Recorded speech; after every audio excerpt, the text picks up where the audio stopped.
होगा daily Vaser की regularisation policy के ऊपर ध्यान दो जितनी जल्दी हो सके, क्योंकि इस बार थोड़ा सा पैटर्न बदल गया है।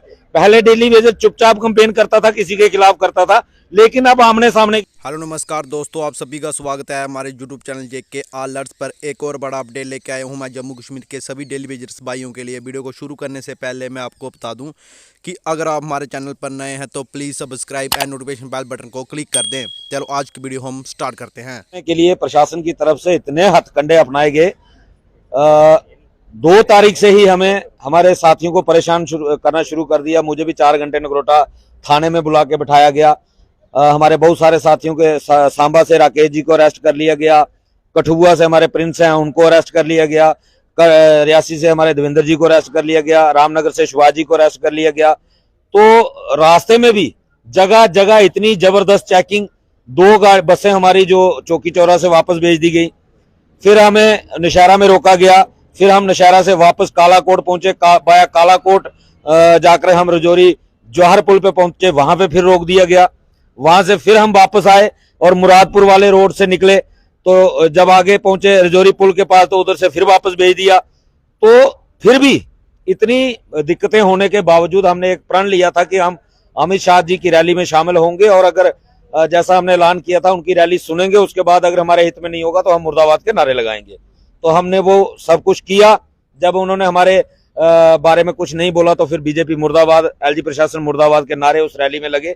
तो ये हमारा संदेश देना था एक, हमने बीजेपी खासकर जम्मू कश्मीर की जो भी बीजेपी पार्टी है, कि ये तो गृह मंत्री जी की रैली थी और पूरा पुलिस फोर्स उसमें तैनात था, तब भी आप लोग उस रैली को सही तरीके से नहीं करवा पाए। अभी आपको जम्मू में रैलियां करनी है, तो अगर हम जम्मू से जाकर रजौरी में विरोध प्रदर्शन कर सकते हैं तो आपकी रैलियां जब पॉलिटिकल होंगी तो इतना पुलिस बल तो होगा नहीं, आपके पास 2-2, 3-3 पीएसओ होंगे, तो फिर आपको कौन सी सिचुएशन फेस करनी पड़ेगी ये आप अंदाजा लगा सकते हैं।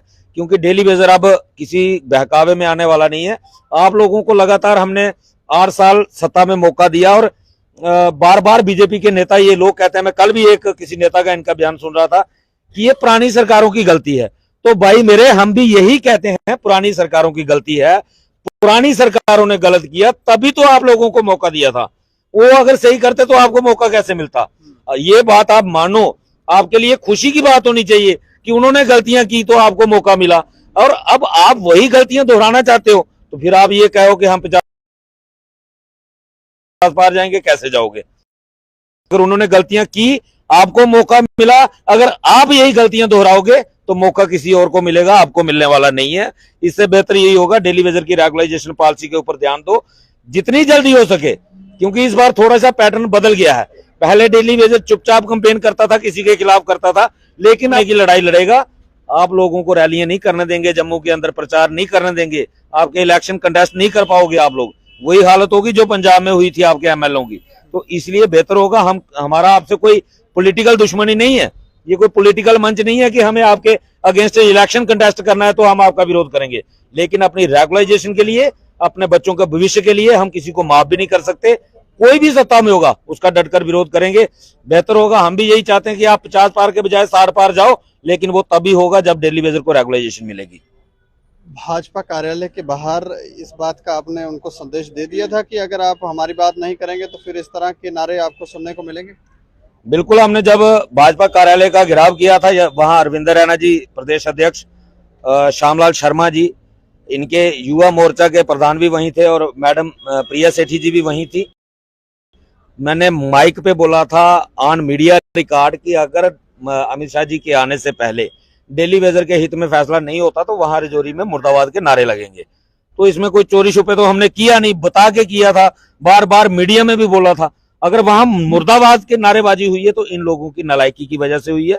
अगर ये चाहते तो हमने इनको दूसरा ऑप्शन दिया था कि आप, अमित शाह जी जम्मू आ रहे हैं, रजौरी जाने से पहले वो जम्मू आ रहे हैं, हमें सिर्फ अपनी मांगे उनके सामने रखनी है, जो कहीं ना कहीं प्रशासन भी केंद्र को गुमराह कर रहा है, हम उस चीज को क्लियर करना चाहते हैं। आप हमें टाइम दिलवा दो, हमारा डेलीगेशन उनसे मिलवा दो। इन्होंने नहीं मिलाया, अगर मिलवा देते तो हमें रजौरी जाने की नौबत ही नहीं आती।